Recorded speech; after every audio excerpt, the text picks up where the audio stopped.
July 24th, 1943, 11:47 p.m. The night sky over Hamburg, Germany. 791. Royal Air Force bombers thunder through the darkness. Inside the lead Lancaster, radar operator Flight Lieutenant Derek Jackson watches his screen. The green phosphorescent glow shows what every bomber crew dreads. The Cam-Huber line is lighting up.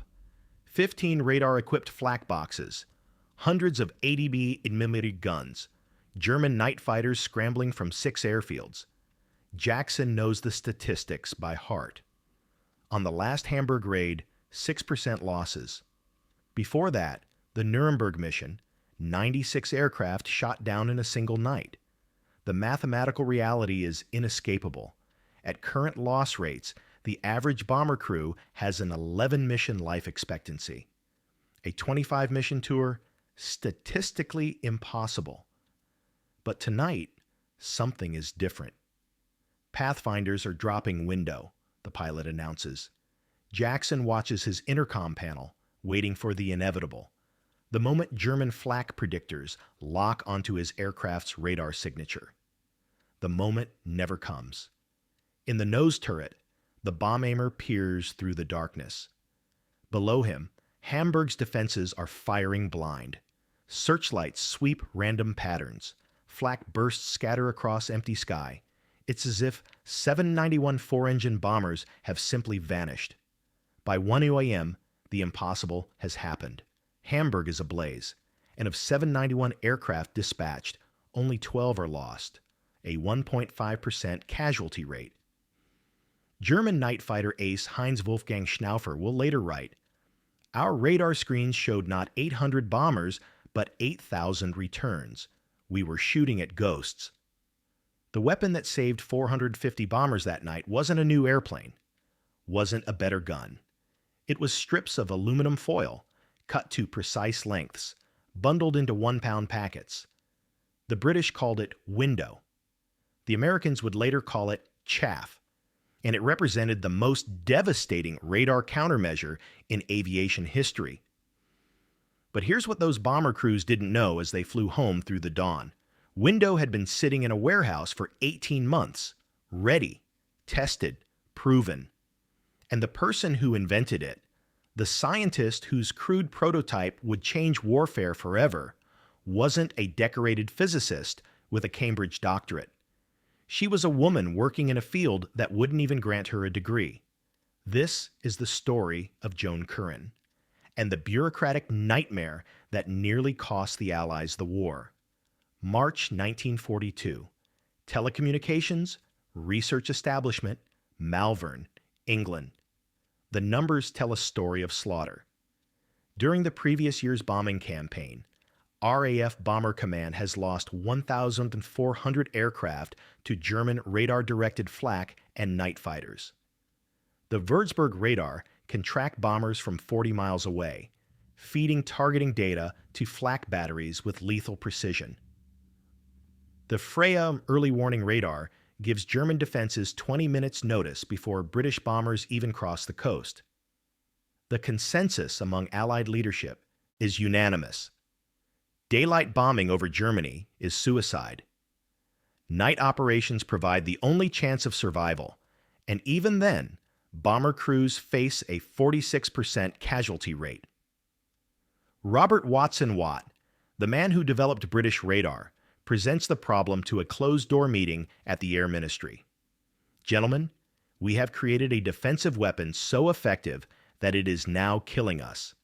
German radar has made strategic bombing unsustainable. At current loss rates, Bomber Command will be combat ineffective within 6 months. Every proposed solution has failed." Bombing at higher altitude, German radar still finds you, and accuracy plummets. Electronic jamming? The Germans simply switch frequencies. Flying in tighter formations? That just makes it easier for flak to find the bomber stream. Air Chief Marshal Arthur Harris, newly appointed commander of Bomber Command, reviews the monthly loss reports at his headquarters in High Wycombe. February, 95% losses. March, 7.3%. April, the disastrous Rostock raids, 12 aircraft lost out of 161.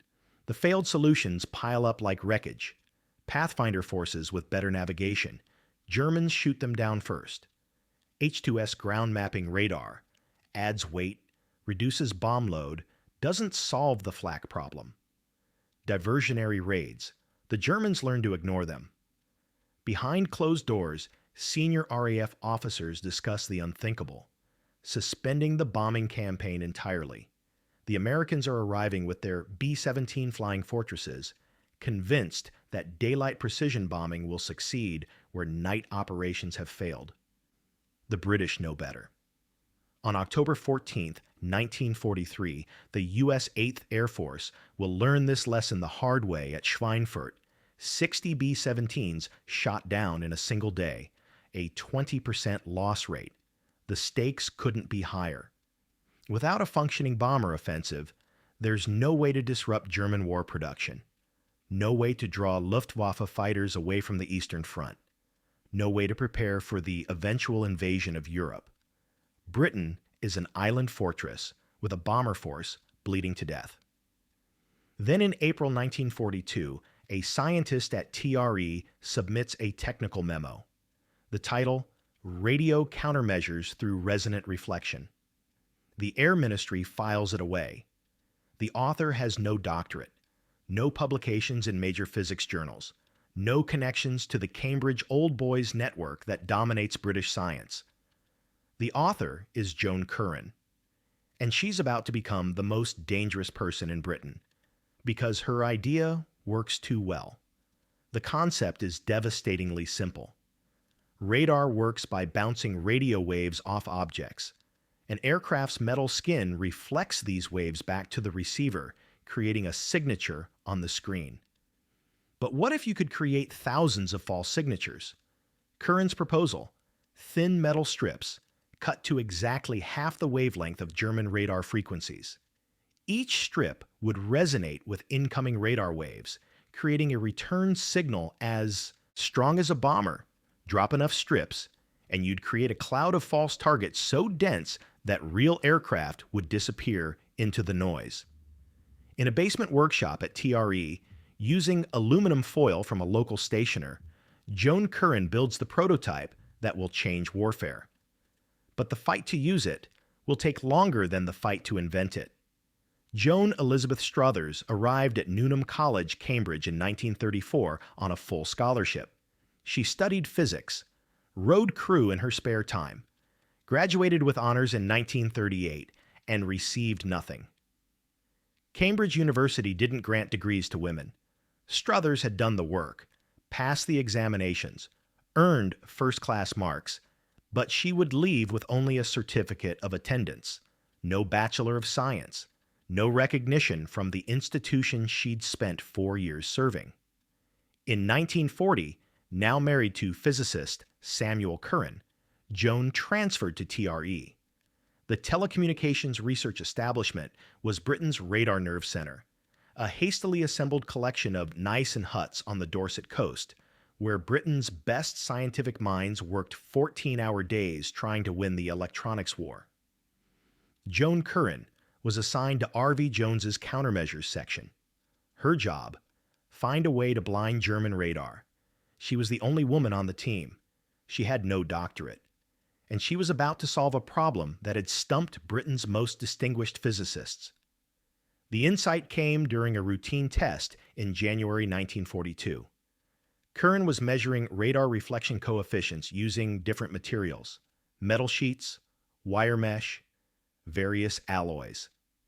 Then she tried something different: narrow metal strips.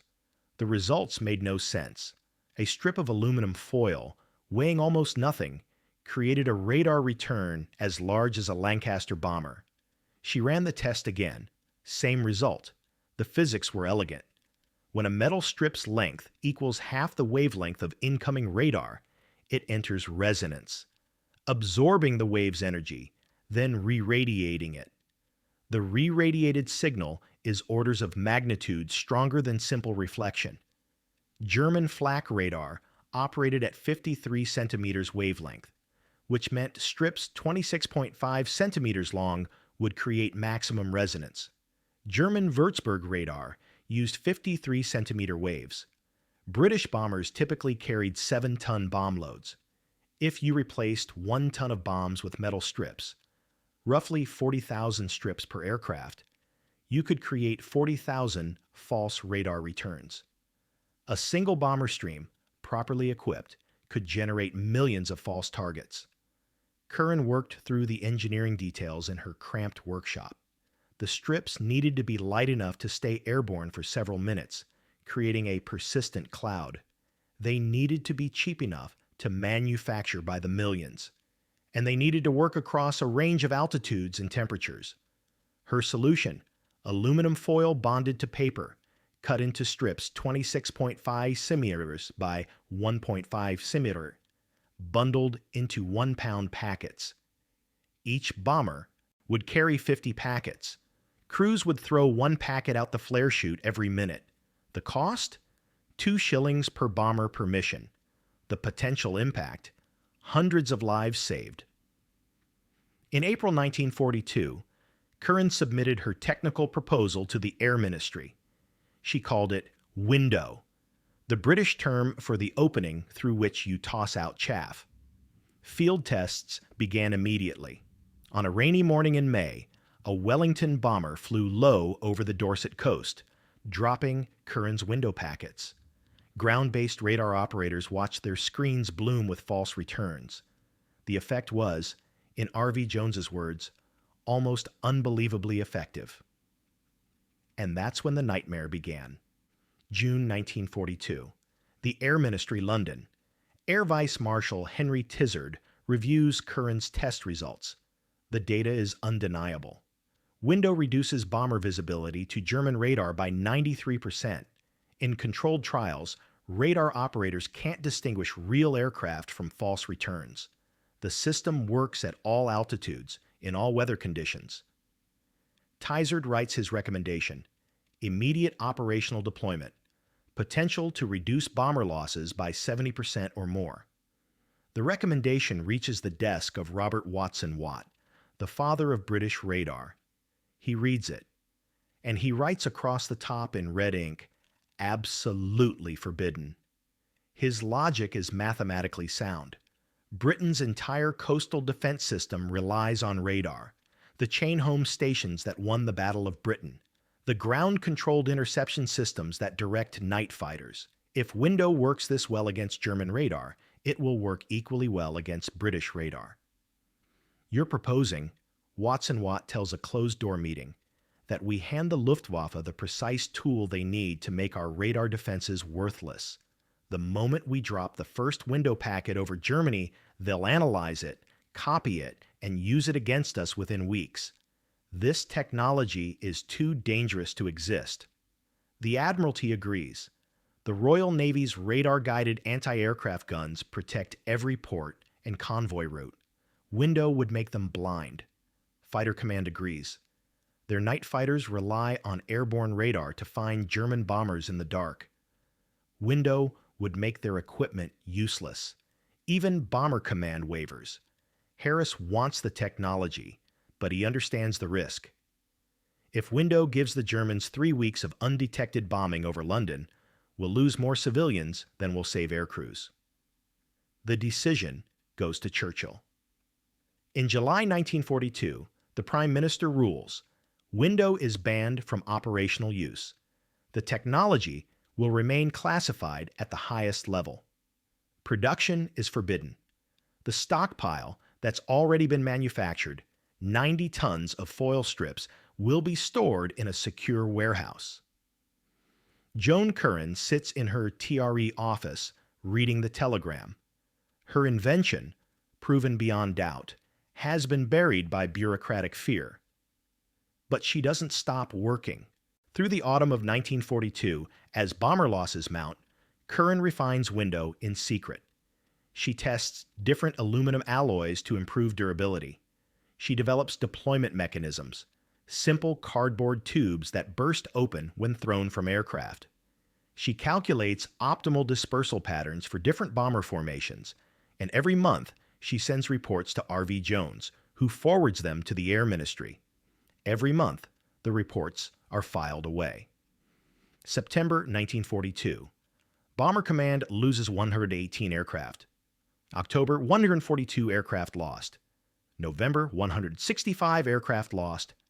By December, Joan Curran has data showing that Window could have saved roughly 280 bombers, nearly 2,000 aircrew, in the previous 3 months alone. At TRE, her colleagues know what she's created, and they know it's sitting unused while men die. One physicist tells her, "You've invented the most effective defensive system in history, and it's illegal to use it." The bureaucratic deadlock seems unbreakable. Watt won't budge, the Admiralty won't budge, and bomber crews keep dying over Germany 6% at a time. Then the Americans arrive. January 1943, 8th Air Force Headquarters, High Wycombe, England. Major General Carl Spaatz, commander of the 8th Air Force, receives a classified briefing on British radar countermeasures. When he hears about Window, his reaction is immediate. Why in God's name aren't we using this? The British explain the concerns, the fear of German retaliation, the vulnerability of British radar defenses. Spaatz listens, his face darkening. "Let me get this straight," he says. "You have a technology that could cut our bomber losses by 70%, and you're not using it because you're afraid the Germans might figure it out and use it against you." Air Vice Marshal Sholto Douglas shifts uncomfortably. "The Chiefs of Staff position, your Chiefs of Staff position," Spaatz interrupts, "is killing my men." The American daylight bombing campaign is turning into a bloodbath. January 27th, Wilhelmshaven, 7 B-17s lost. February 4th, Emden, 5 more. February 26th, Wilhelmshaven again, 7 aircraft. By March, 8th Air Force bomber groups are requesting replacement crews faster than training commands can provide them.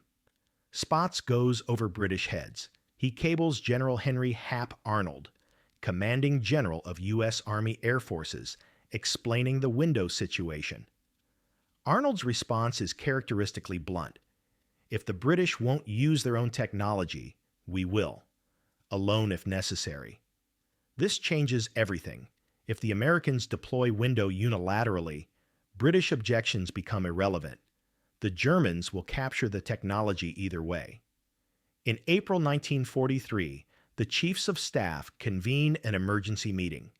Present, Air Chief Marshal Charles Portal, representing the RAF.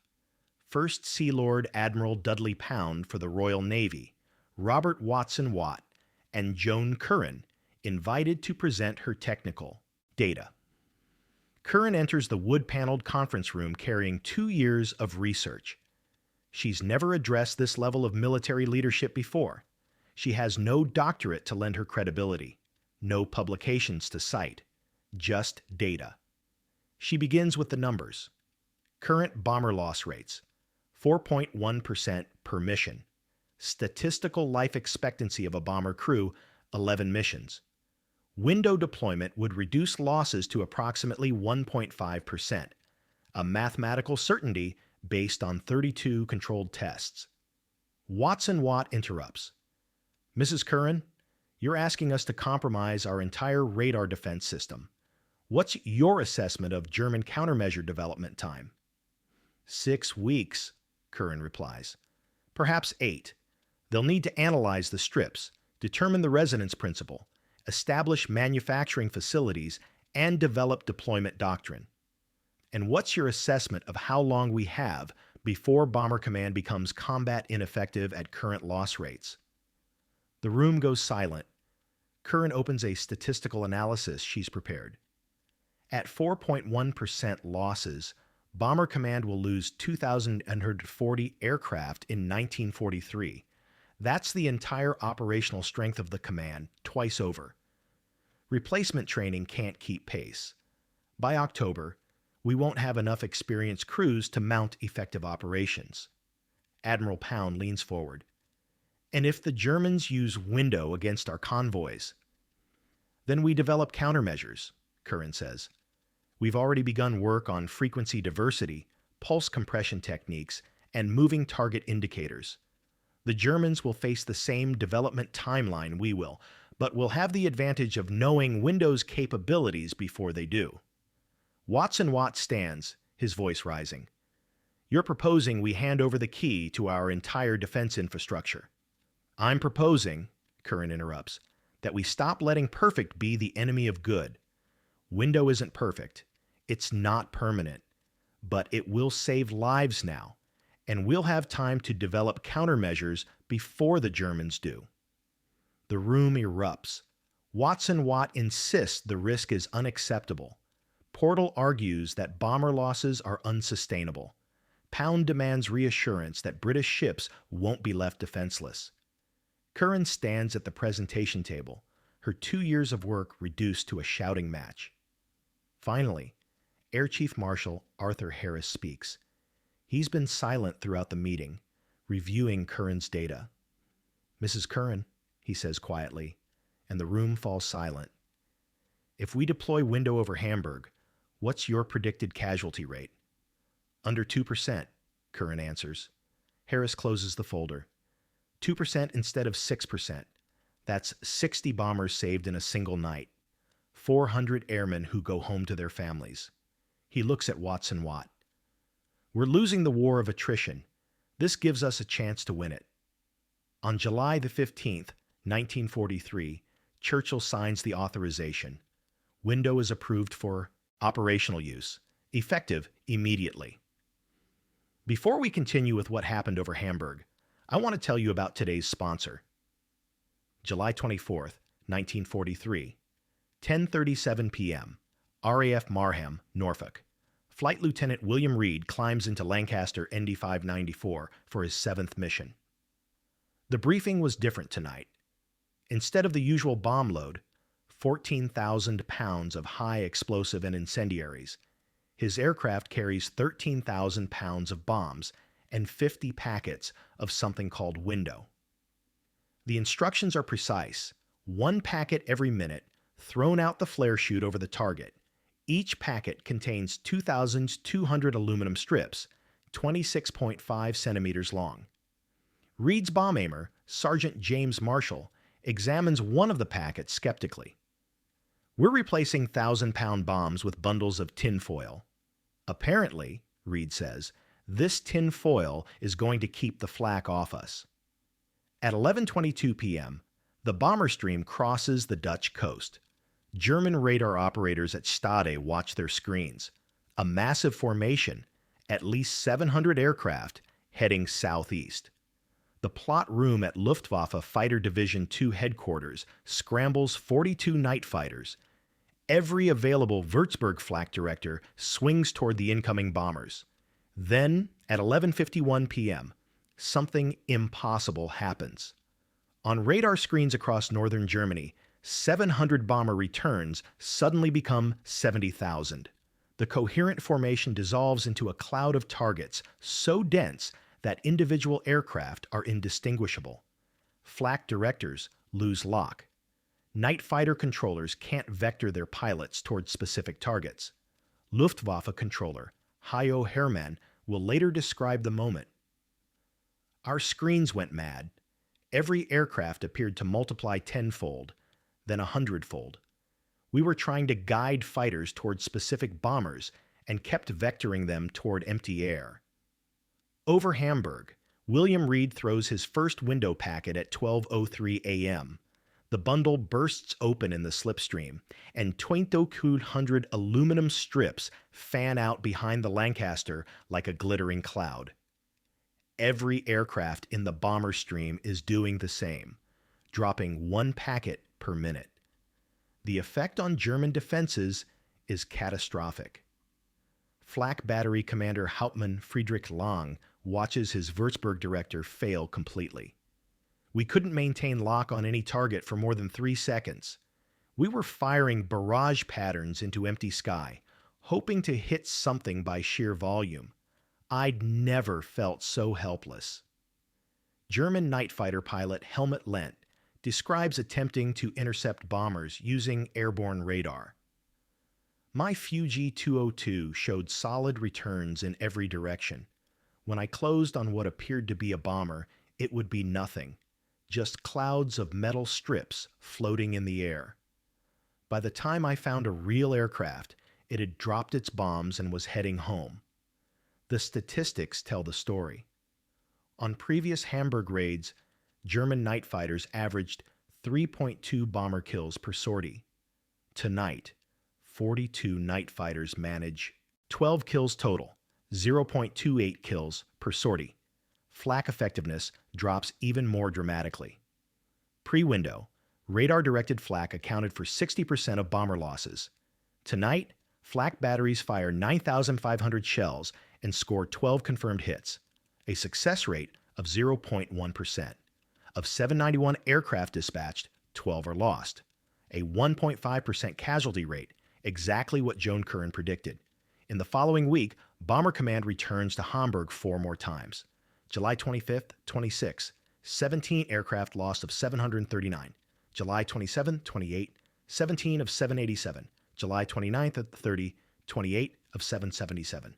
Total Operation Gomorrah losses, 74 aircraft from 3,095 sorties, a 2.4% loss rate. Without window, based on previous Hamburg raid statistics, losses would have been 186 aircraft.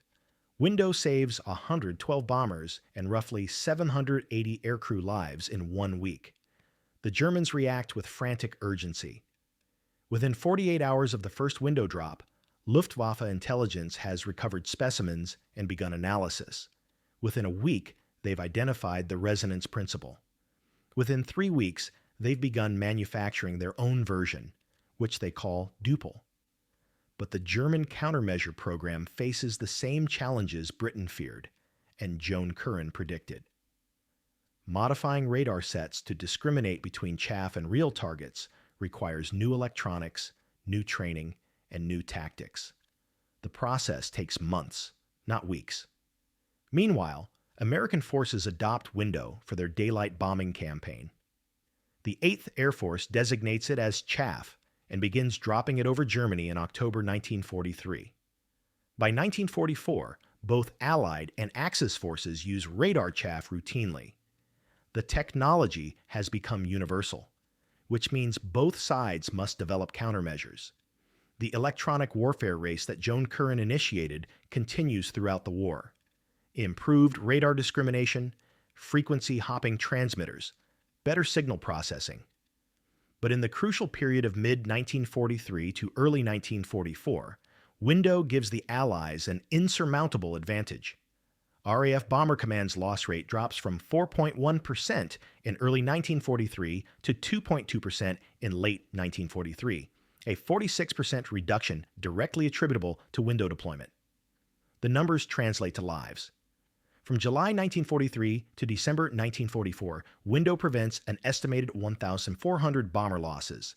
That's 9,800 aircrew who survived the war because of aluminum strips cut to precise lengths in Joan Curran's workshop. On June 5, 1944, window plays its most critical role. Operations Taxable and Glimmer deploy massive window clouds off the northern French coast, simulating invasion fleets approaching Calais and Boulogne. German coastal radar tracks what appears to be 2 major landing forces. In reality, it's 18 Lancaster bombers dropping window while flying precise patterns to simulate ship movements.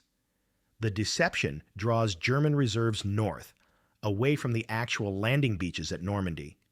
Dwight D. Eisenhower will later write, "The radar deception operations on June 5th were among the most successful disinformation efforts of the entire war. The enemy reacted exactly as we hoped, and it bought our invasion force crucial hours to establish the beachhead." Post-war interrogations reveal the German perspective. Luftwaffe radar officer Werner Bormann. "We knew about window within days of its first use. We knew it was strips of aluminum foil, but knowing what it was and being able to counter it were entirely different problems. By the time we'd modified our equipment, the Allies had moved on to new frequencies and new countermeasures. We were always 6 months behind." The technology that saved thousands of lives started in a basement workshop. September 1987. Strathclyde University, Glasgow, Scotland. Joan Curran, now 71 years old, receives an honorary doctorate, her first formal recognition from any university. The ceremony is small. A handful of colleagues attend. No media coverage, no documentary films. The presenter reads her accomplishments: pioneering radar countermeasures, contributions to the Manhattan Project, advancement of solid-state physics research. What he doesn't mention is that she completed all this work without ever receiving the Cambridge degree she'd earned in 1938. Cambridge won't grant retroactive degrees to women who completed their studies before 1948, when the university finally began admitting women on equal terms. 49 years after graduating with honors, Joan Curran technically has no bachelor's degree from the institution where she studied physics. She accepts the honorary doctorate with characteristic modesty.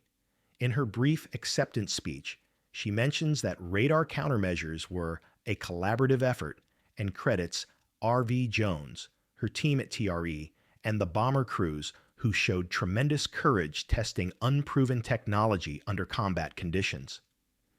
She doesn't mention that she invented window alone, that she fought for its adoption for 18 months while bomber crews died, that her technical calculations were accurate to within 2% of actual combat results. This becomes the pattern for how Joan Curran is remembered, or rather, not remembered. Post-war histories of British radar development credit R.V. Jones and Robert Watson Watt extensively. Curran appears, if at all, as a physicist at TRE who contributed to countermeasures research. Her obituary in The Independent in February 1999 finally sets the record straight. Joan Curran made an even greater contribution to Allied victory than her husband Sam. The article notes that she received no wartime honors, no public recognition, and no mention in Churchill's multi-volume war histories. But Window's legacy doesn't need her name to prove its importance. Every military aircraft flying today carries chaff dispensers, direct descendants of Curran's aluminum strips. Modern chaff uses metallized glass fiber instead of aluminum foil, but the principle remains identical: create false radar returns to protect aircraft from missile guidance systems. U.S. military aircraft dropped 7.2 million pounds of chaff during the Vietnam War. During the Gulf War in 1991, coalition aircraft dispensed chaff in every mission over Iraq. In the 2003 invasion of Iraq, chaff deployment was so heavy that it appeared on weather radar as persistent cloud formations. The U.S. Air Force estimates that chaff countermeasures have prevented approximately 3,400 aircraft losses in combat since 1943. Modern radar-guided missiles have a 47% miss rate when chaff is properly deployed, compared to a 17% miss rate without countermeasures. Joan Curran died on February 10, 1999. She was 82. Her passing received minimal media attention. No state funeral, no military honors. The technology that saved thousands of lives was, by then, so ubiquitous that its origins were forgotten. But in 2013, on the 70th anniversary of Operation Gomorrah, RAF Bomber Command veteran Leonard Len Bartram gave a recorded interview. He'd flown 28 missions over Germany in 1943 and 44. He survived the war, raised 3 children, worked 40 years as a machinist. The interviewer asked him about Window. Did he remember when it was introduced? Bartram's eyes filled with tears. Remember it? That bloody stuff saved my life. Whoever invented it, I never knew their name, but I always wanted to say thank you. He paused, collecting himself. Because of them, I came home. Because of them, I got to grow old.